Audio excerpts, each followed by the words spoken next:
Olá, eu sou o Thiago Lino e seja bem-vindo a mais uma leitura por audiobook. Antes de iniciarmos, não se esqueça de deixar o seu like e se inscrever no canal. Isso nos ajuda a entregar esse vídeo para mais pessoas. Agora sim, vamos começar a leitura. Dom Casmurro, do escritor Machado de Assis.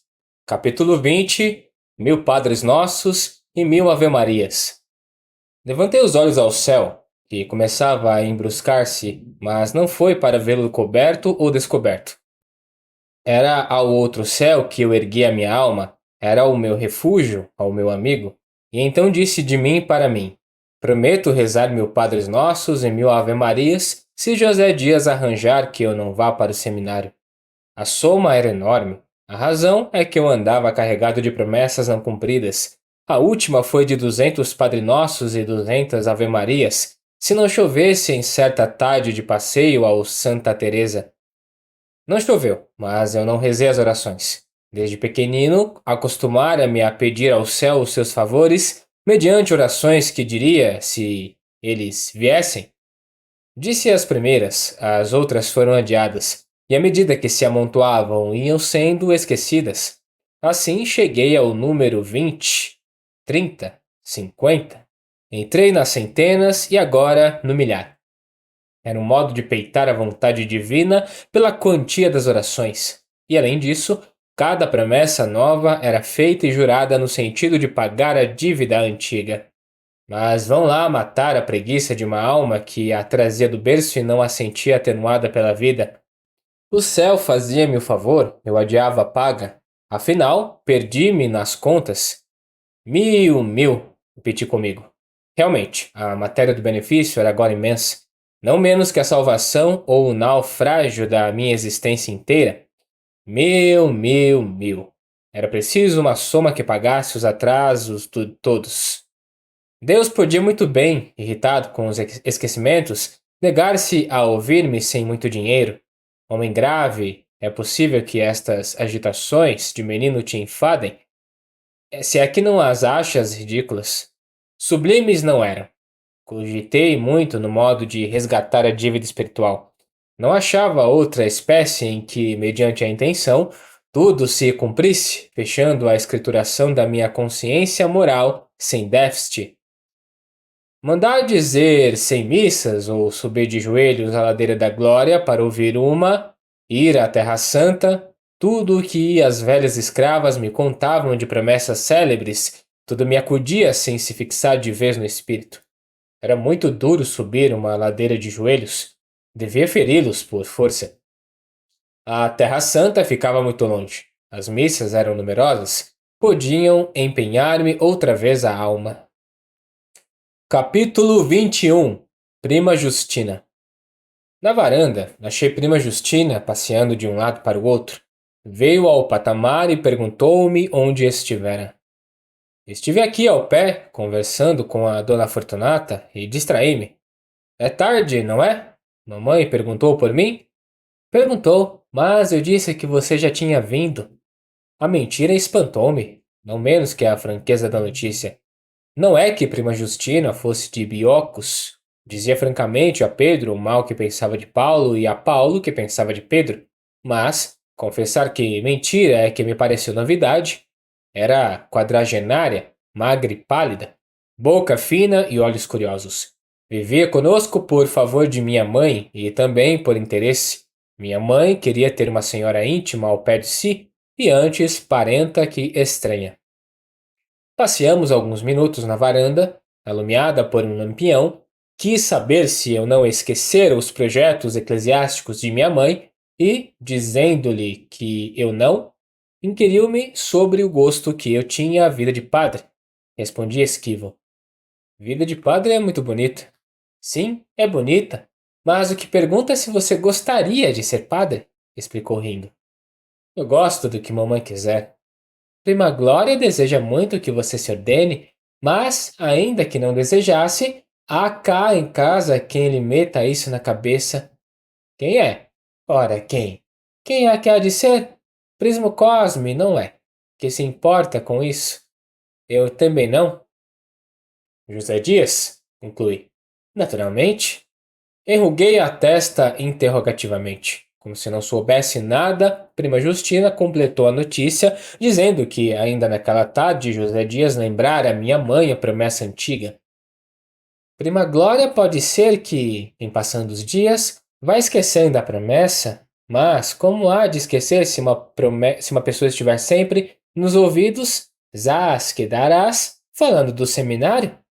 E os discursos que ele faz, os elogios da igreja e que a vida de padre é isto e aquilo, tudo com aquelas palavras que só ele conhece e aquela afetação. Note que é só para fazer mal, porque ele é tão religioso como este lampião. Pois é verdade, ainda hoje. Você não se dê por achado. Hoje de tarde falou como você não imagina. Mas falou à toa? Perguntei, a ver se ela contava a denúncia do meu namoro com a vizinha. Não contou. Fez apenas um gesto como indicando que havia outra coisa que não podia dizer. Novamente me recomendou que não me desse por achado. E recapitulou todo o mal que pensava de José Dias, e não era pouco. Um intrigante, um bajulador, um especulador e, apesar da casca de polidez, um grosseirão. Eu, passados alguns instantes, disse: Prima Justina, a senhora era capaz de uma coisa? De quê? Era capaz de. Suponha que eu gostasse de ser padre. A senhora podia pedir à mamãe. Isso não, atalhou prontamente. Prima Glória tem este negócio firme na cabeça e não há nada no mundo que a faça mudar de resolução, só o tempo. Você ainda era pequenino? Já ela contava isto a todas as pessoas da nossa amizade? Ou só conhecidas? Lá, avivar-lhe a memória, não, e eu não trabalho para a desgraça dos outros. Mas também, pedir outra coisa, eu não peço. Se ela me consultasse, bem. Se ela me dissesse, Prima Justina, o que você acha? A minha resposta seria, Prima Glória, eu penso que se ele gosta de ser padre, pode ir. Mas se não gosta, o melhor é ficar.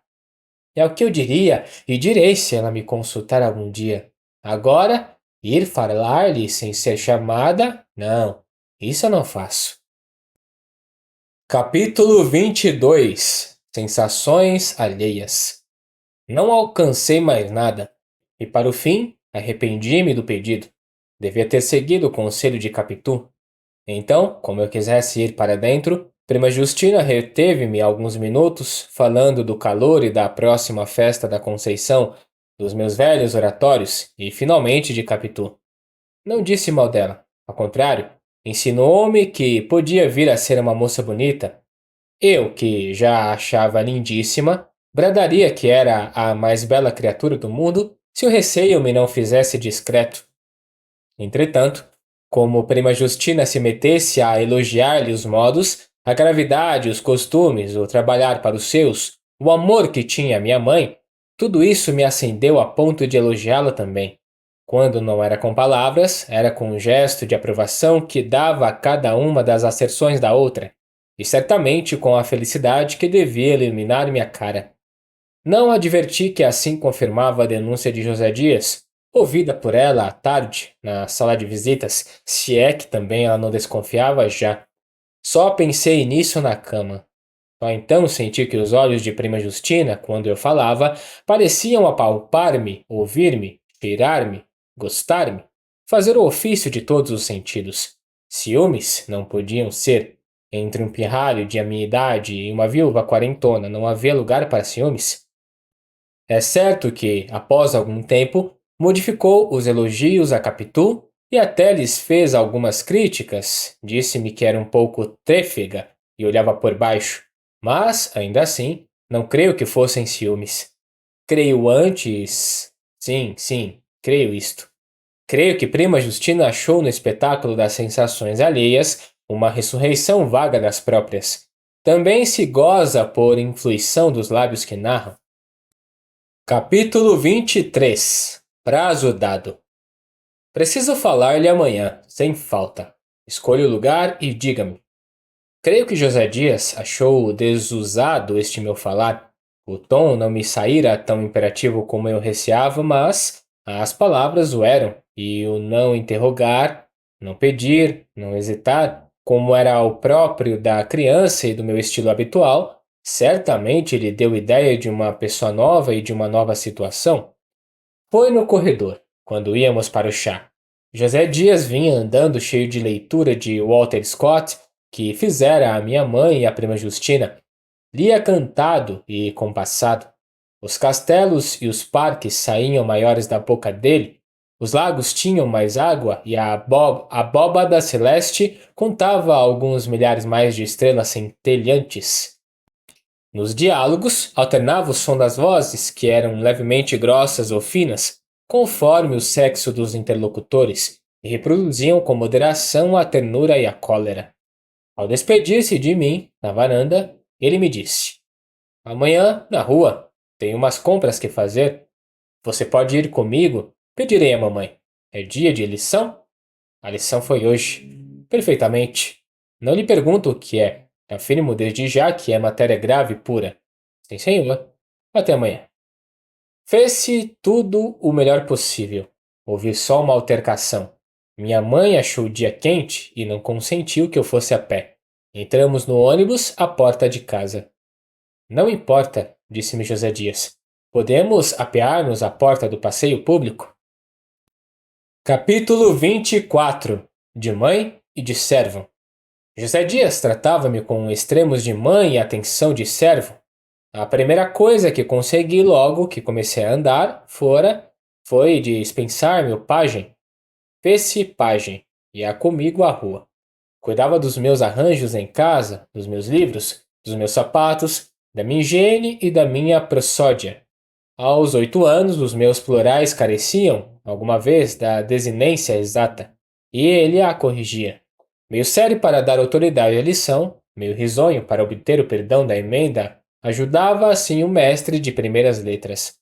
Mais tarde, quando o padre Cabral me ensinava latim, doutrina e história sagrada, ele assistia às lições, fazia reflexões eclesiásticas e, no fim, perguntava ao padre: Não é verdade que o nosso jovem amigo caminha depressa? Chamava-me um prodígio. Dizia minha mãe ter conhecido outrora meninos muito inteligentes, mas que eu excedia todos esses, sem contar que, para minha idade, possuía já certo número de qualidades morais sólidas. Eu, posto não avaliasse todo o valor deste outro elogio, gostava do elogio. Afinal, era um elogio. Capítulo 25. No passeio público. Entramos no passeio público. Algumas caras velhas, outras doentes ou só vadias, espalhavam-se melancolicamente no caminho que vai da porta ao terraço. Seguimos para o terraço. Andando, para me dar ânimo, falei do jardim. Há muito tempo que não venho aqui, talvez um ano. Perdoe-me, atalhou ele. Não há 3 meses que esteve aqui com o nosso vizinho Pádua? Não se lembra? É verdade, mas foi tão de passagem. Ele pediu à sua mãe que o deixasse trazer comigo, e ela, que é boa como a mãe de Deus, consentiu. Mas, ouça-me, já que falamos nisso, não é bonito que você ande com o Pádua na rua? Mas eu andei algumas vezes. Quando era mais jovem, em criança, era natural. Ele podia passar por criado. Mas você está ficando moço e ele vai tomando confiança. Dona Glória, afinal, não pode gostar disso. A gente, Pádua, não é de todo má. Capitu, apesar daqueles olhos que o diabo lhe deu, você já reparou nos olhos dela? São assim de cigana oblíqua e dissimulada? Pois, apesar deles, poderia passar, se não fosse a vaidade e a adulação. Oh, a adulação! Dona Fortunata merece estima, e ele não nega que seja honesto, tem um bom emprego, possui a casa em que mora, mas honestidade e estima não bastam, e as outras qualidades perdem muito de valor com as más companhias em que ele anda. Pádua tem uma tendência para gente relé. Ele cheirando a homem chulo é com ele. Não digo isto por ódio, nem porque ele fale mal de mim e se ria, como se riu. Há dias dos meus sapatos alcancanhados. Perdão, interrompi, suspendendo o passo.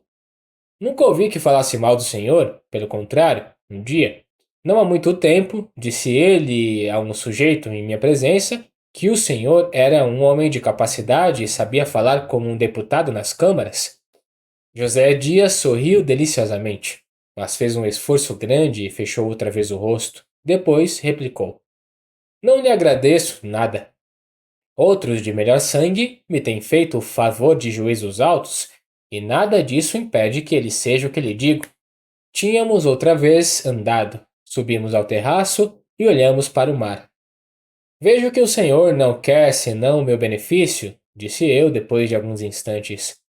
Pois que outra coisa, Bentinho? Neste caso, peço-lhe um favor. Um favor? Mande, ordene. O que é? Mamãe.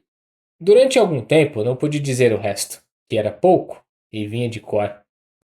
José Dias tornou a perguntar o que era, sacudia-me com brandura, levantava-me o queixo e espetava os olhos em mim, ansioso também, como a prima Justina na véspera. Mamãe, quê? Que é que tem, mamãe? Mamãe quer que eu seja padre, mas eu não posso ser padre, disse finalmente. José Tobias endireitou-se pasmado. Não posso, continuei eu. Não menos pasmado que ele. Não tenho jeito, não gosto da vida de padre. Estou por tudo o que ela quiser, mas a mãe sabe que eu faço tudo o que ela manda. Estou pronto a ser o que for do seu agrado, até cocheiro de ônibus. Padre, não, não posso ser padre. A carreira é bonita, mas não é para mim. Todo esse discurso não me saiu assim, de vez, enfiado naturalmente, peremptório, como pode parecer do texto, mas aos pedaços, mastigado, em voz um pouco surda e tímida. Não obstante, José Dias ouvira-o espantado. Não contava certamente com a resistência, por mais acanhada que fosse, mas o que ainda mais o assombrou foi esta conclusão: Conto com o senhor para me salvar. Os olhos do agregado escancararam-se, as sobrancelhas arquearam-se, e o prazer que eu contava dar-lhe com a escolha da proteção não se mostrou em nenhum dos músculos. Toda a cara dele era pouca para a estupefação. Realmente, a matéria do discurso revelara em mim uma alma nova. Eu próprio não me conhecia. Mas a palavra final é que trouxe um vigor único. José Dias ficou aturdido. Quando os olhos tornaram as dimensões ordinárias. Ora, mas que posso eu fazer? Perguntou. Pode muito. O senhor sabe que em nossa casa todos o apreciam. Mamãe pede muitas vezes os seus conselhos, não é? Tio Cosme diz que o senhor é pessoa de talento. São bondades, retorquiu lisonjeado. São favores de pessoas dignas que merecem tudo. Aí está. Nunca ninguém me há de ouvir dizer nada de pessoas tais. Por quê? Porque são ilustres e virtuosas. Sua mãe é uma santa, seu tio um cavalheiro perfeitíssimo. Tenho conhecido famílias distintas, nenhuma poderá vencer a sua em nobreza de sentimentos. O talento que seu tio acha em mim, confesso que eu tenho, mas é só um. É o talento de saber o que é bom e digno de admiração e de apreço. Há de ser também o de proteger os amigos, como eu. Em que lhe posso valer, anjo do céu? Não hei de dissuadir sua mãe de um projeto que é, além de promessa, a ambição e o sonho de longos anos. Quando pudesse, é tarde. Ainda ontem me fez o favor de dizer: José Dias, preciso meter Bentinho no seminário. Timidez não é tão ruim moeda como parece. Se eu fosse destemido, é provável que, com a indignação que experimentei, rompesse a chamar-lhe mentiroso. Mas então seria preciso confessar-lhe que estivera à escuta, atrás da porta, e uma ação valia a outra. Contentei-me de responder que não era tarde. Não é tarde, ainda é tempo, se o senhor quiser. Se eu quiser? Mas que outra coisa quero eu, senão servi-lo? Que desejo, senão que seja feliz como merece? Pois ainda é tempo. Olhe, não é por vadiação, eu estou pronto para tudo. Se ela quiser que eu estude leis, vou para São Paulo. Capítulo 26. As leis são belas. Pela cara de José Dias, passou algo parecido com o reflexo de uma ideia. Uma ideia que o alegrou extraordinariamente. Calou-se alguns instantes, eu tinha os olhos nele, ele voltara os seus para o lado da barra, como insistisse. É tarde, disse ele, mas, para ele provar que não há falta de vontade, irei falar a sua mãe. Não prometo vencer, mas lutar. Trabalharei com alma. Deveras não quer ser padre? As leis são belas, meu querido. Pode ir a São Paulo, a Pernambuco, ou ainda mais longe. Há boas universidades por este mundo fora. Vá para as leis, se tal é a sua vocação. Vou falar a Dona Glória, mas não conte só comigo. Fale também a seu tio. Hei de falar. Pegue-se também com Deus e a Virgem Santíssima, concluiu apontando para o céu. O céu estava meio enfarroscado. No ar, perto da praia, grandes pássaros negros faziam giros, avançando ou pairando, e desciam a roçar os pés na água, e tornavam a erguer-se para descer novamente. Mas nem as sombras do céu, nem as danças fantásticas dos pássaros me desviavam o espírito do meu interlocutor. Depois de lhe responder que sim, emendei-me.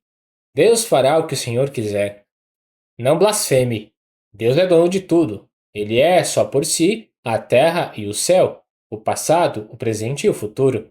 Peça-lhe a sua felicidade que eu não faço outra coisa. Uma vez que você não pode ser padre e prefere as leis. As leis são belas, sem desfazer na teologia que é melhor que tudo, como a vida eclesiástica é a mais santa. Por que não há de ir estudar leis fora daqui? Melhor é ir logo para alguma universidade e, ao mesmo tempo que estuda, viaja. Podemos ir juntos, veremos as terras estrangeiras, ouviremos inglês, francês, italiano, espanhol, russo e até sueco. Dona Glória provavelmente não poderá acompanhá-lo, ainda que possa e vá. Não quererá guiar os negócios, papéis, matrículas e cuidar de hospedarias e andar com você de um lado para o outro. Oh, as leis são belíssimas. Está dito. Pede a mamãe que me não meta no seminário? Pedir? Peço, mas pedir não é alcançar. Anjo do meu coração, se vontade de servir é poder de mandar, estamos aqui. Estamos a bordo? Ah, você não imagina o que é a Europa. Oh, a Europa. Levantou a perna e fez uma pirueta. Uma das suas ambições era tornar a Europa. Falava dela muitas vezes, sem acabar de tentar minha mãe nem tio Cosme. Por mais que louvasse os ares e as belezas, não contava com esta possibilidade de ir comigo e lá ficar durante a eternidade dos meus estudos. Estamos a bordo, Bentinho, estamos a bordo. Capítulo 27. Ao portão. No portão do passeio, um mendigo estendeu-nos a mão. José Dias passou adiante, mas eu pensei em Capitu e no seminário, tirei 2 vinténs do bolso e os dei ao mendigo. Este beijou a moeda. Eu pedi-lhe que rogasse a Deus por mim, a fim de que eu pudesse satisfazer todos os meus desejos. Sim, meu devoto. Chamo-me Bento, acrescentei para esclarecê-lo. Capítulo 28. Na rua. José Dias ia tão contente que trocou o homem dos momentos graves, como era a rua, pelo homem do obradiço e inquieto. Mexia-se todo, falava de tudo, fazia-me parar a cada passo diante de um mostrador ou de um cartaz de teatro. Contava-me o enredo de algumas peças, recitava monólogos em verso. Fez os recados todos, pagou contas, recebeu aluguéis de casa, para si, comprou um 20º de loteria. Afinal, o homem teso rendeu flexível e passou a falar pausado, com superlativos. Não vi que a mudança era natural. Temi que houvesse mudado a resolução assentada e entrei a tratá-lo com palavras e gestos carinhosos até entrarmos no ônibus. Capítulo 29. O Imperador. Em caminho, encontramos o imperador, que vinha da escola de medicina. O ônibus em que íamos parou, como todos os veículos. Os passageiros desceram a rua e tiraram o chapéu, até que o coche imperial passasse. Quando tornei ao meu lugar, trazia uma ideia fantástica, a ideia de ir ter com o imperador, contar-lhe tudo e pedir-lhe a intervenção. Não confiaria a esta ideia, Capitu. Sua Majestade pedindo, mamãe cede, pensei comigo. Vi então o imperador escutando-me, refletindo e acabando por dizer que sim, que iria falar à minha mãe, e eu beijava-lhe a mão com lágrimas. e logo me achei em casa, a esperar até que eu vi os batedores e o piquetê de cavalaria. É o imperador? É o imperador. Toda a gente chegava às janelas para vê-lo passar, mas não passava. O coche parava à nossa porta. O imperador apeava-se e entrava. Grande alvoroço na vizinhança. O imperador entrou em casa de Dona Glória. Que será? Que não será? A nossa família saía a recebê-lo. Minha mãe era a primeira que lhe beijava a mão. Então, o imperador, todo risonho, sem entrar na sala ou entrando, não me lembro bem. Os sonhos são muitas vezes confusos. Pedi à mamãe que não me fizesse padre, e ela, lisonjeada e obediente, prometia que não. A medicina, porque ele não manda ensinar medicina, uma vez que é do agrado da Vossa Majestade, mande ensinar-lhe medicina. É uma bonita carreira, e nós temos aqui bons professores. Nunca foi à nossa escola? É uma bela escola. Já temos médicos de primeira ordem que podem ombrear com os melhores de outras terras. A medicina é uma grande ciência. Basta só isso de dar a saúde aos outros, conhecer as moléstias, combatê-la, vencê-las. A senhora mesma há de ter visto milagres. Seu marido morreu, mas a doença era fatal. Ele não tinha cuidado em si. É uma bonita carreira. Mande-o para nossa escola. Faça isso por mim, sim? Você quer, Bentinho? Mamãe querendo? Quero, meu filho. Sua Majestade manda. Então o imperador dava outra vez a mão a beijar e saía, acompanhado de todos nós. A rua cheia de gente, as janelas atopetadas, um silêncio de assombro. O imperador entrava no coche, inclinava-se e fazia um gesto de adeus, dizendo ainda: A medicina, a nossa escola. E o coche partia entre invejas e agradecimentos. Tudo isso vi e ouvi. Não, a imaginação de Ariosto não é mais fértil que a das crianças e dos namorados. Nem a visão do impossível precisa mais que de um recanto de ônibus. Consolei-me por instantes, digamos minutos, até destruir-se o plano e voltar-me para as caras sem sonhos dos meus companheiros. E chegamos ao final do vídeo. Tá gostando do nosso conteúdo? Então não se esqueça de deixar o seu like, se inscrever no canal e coloca aqui nos comentários o que está achando da história. Aproveita para dizer qual outro audiobook você gostaria de encontrar aqui no canal. Muito obrigado por nos ouvir e nos vemos na próxima. Tchau!